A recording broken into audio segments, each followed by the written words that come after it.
So let's continue now here back to the cavdef.org write-up. So the suspicious activity in the timeline started with this woman with California plates taking photos of Johnny Gosch months before his disappearance. Okay, now the next point of suspicious activity, there were hang-up phone calls at the Gosch's home. So this is from Noreen Gosch's book, Why Johnny Can't Come Home. So page 2, early on September 5th, 82, our phone rang. I looked at the clock and it was 1:30 a.m. My husband took the call saying, yes, all right, okay, then hung up. I asked him who it was and he replied it was a wrong number. I remember thinking it was very odd. We had been receiving calls like this every Sunday morning at the same time for the past 4 weeks. Never before had my husband spoken to anyone until this call, but he always said they were just hang-up calls. So some people, I might as well introduce this theory here. Some people think that Johnny Gosch's father might have been involved in some way. Now, this phone activity, I don't know what to make of that. Continuing in her book here, page 75, following this business trip, we began to receive hang-up phone calls every night, usually about 1 a.m. or 2 a.m. John always answered the phone. It was located on his nightstand. Page 77, we received a phone call at 1:30 a.m. every Sunday morning from the beginning of August until September 5th, the morning Johnny was kidnapped. My husband John would pick up the phone and say, you've got the wrong number, and hang up. On the morning of the kidnapping, September 5th, 1982, at 1:35 a.m., the phone rang. He answered. I woke up to hear him saying, all right, okay. Then he hung up. I questioned him about the call and he kept insisting it was a wrong number. He seemed nervous at the time, but it was late and I drifted back to sleep, not realizing the worst was about to happen. Okay, what does everybody make of that? Because again, anything out of the ordinary, so these calls only happen on Sundays, which happened to be the day of the paper route and when he disappeared. I mean, yeah, the coincidence stack, I mean, I don't like it. I mean, this is really weird. What does everybody make of this? I mean, at first I was kind of thinking maybe it's not related, but it was only on Sundays, and then apparently up to he disappeared, so then they never happened again. I mean, that's kind of weird. Okay, another suspicious activity here. Weird encounter with a policeman at a football game on Friday. Okay, I mean, we're going into major MINDSHOCK territory here. So this is an article by Tom Alex and Tom Suk, S-U-K, the Des Moines Register. The Gosches state, police not cooperating with us. Parents of John Gosch, the missing West Des Moines newspaper carrier, say that 2 days before their son disappeared, he spent some time talking to a police officer at Valley Stadium in West Des Moines. In fact, on the way home that night, young John Gosch said he might want to become a police officer when he grew up, the parents say. The Gosches say the man who talked to their son on September 3rd resembles a man talking to their son the morning he disappeared, but they say West Des Moines police have not cooperated in their efforts to identify the officer. What? The missing boy's parents, John and Noreen Gosch, said in a letter to the Des Moines Register, we have been fighting, trying to get the police to get the names of the men that were on duty that night, and they said that they couldn't, that it wasn't that important.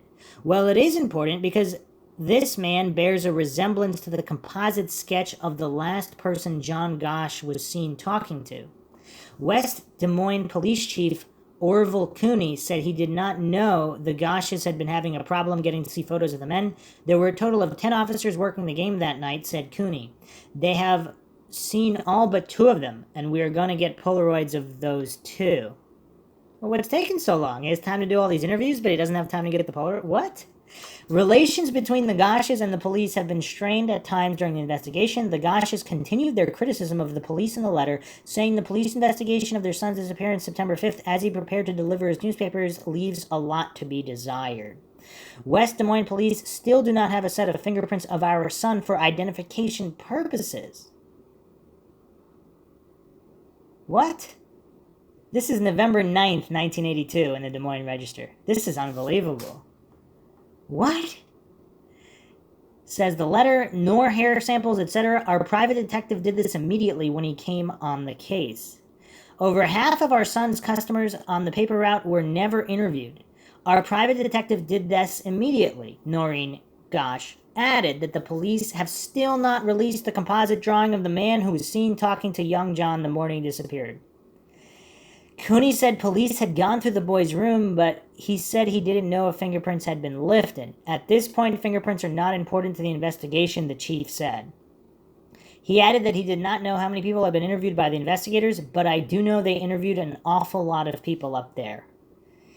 Police have differing sketches from 2 witnesses and the man last seen with the boy. He said police have not released the sketches because if it's inaccurate, I hate like heck to release it. So it's better to release nothing? I mean, if there's 2 sketches, it's either one or the other, possibly neither, possibly a mix of 2, but how does releasing nothing help the case?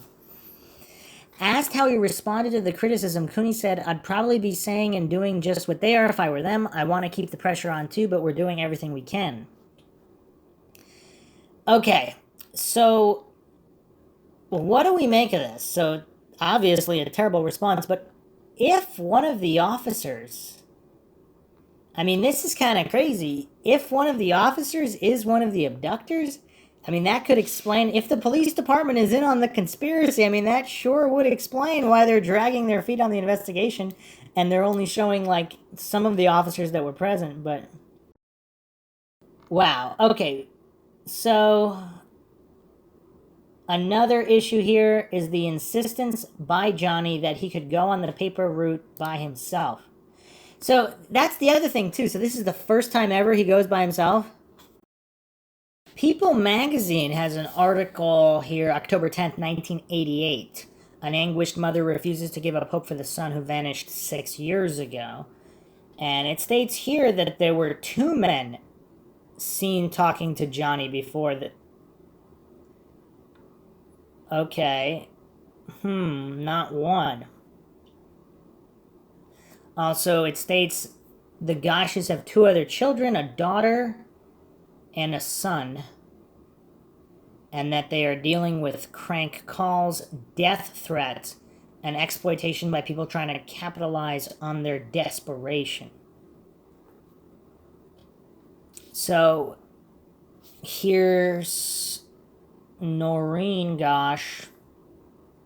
Johnny was in junior high, wanted to have a paper route so he could start earning a little money of his own. During the week, he delivered the papers in the afternoon, but on Sunday mornings, he had to leave when it was still dark and the streets were empty. That concerned me, but my husband said he would go with Johnny, and that became the pattern. On this particular Sunday, however, that's not what happened. The night before, Johnny complained that he was the biggest kid picking up papers and he wanted to do the route by himself.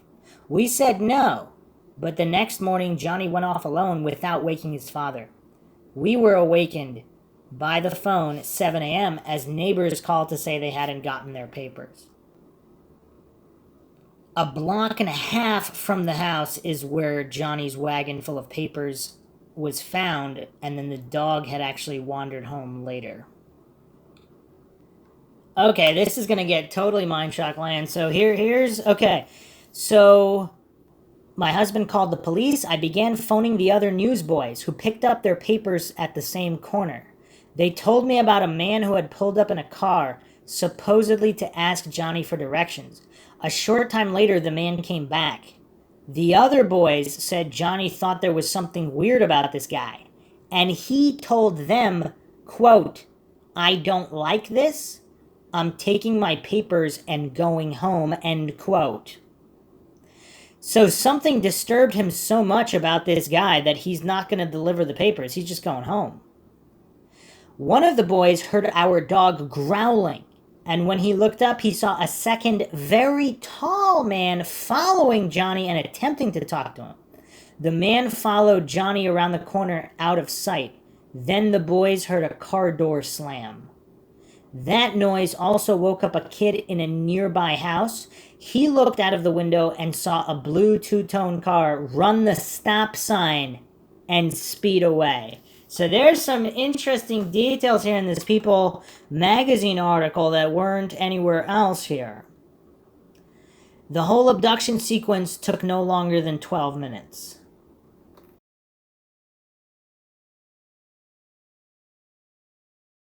Yeah, this is really creepy.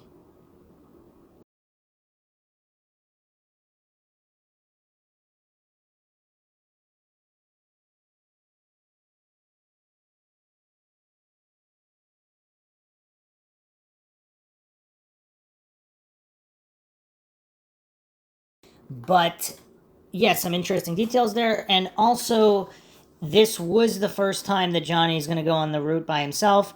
So, a man in a car, creepy guy, talks to Johnny, asks directions, leaves, and actually asks other boys, then leaves. The boys and Johnny say that the guy's creepy, whatever.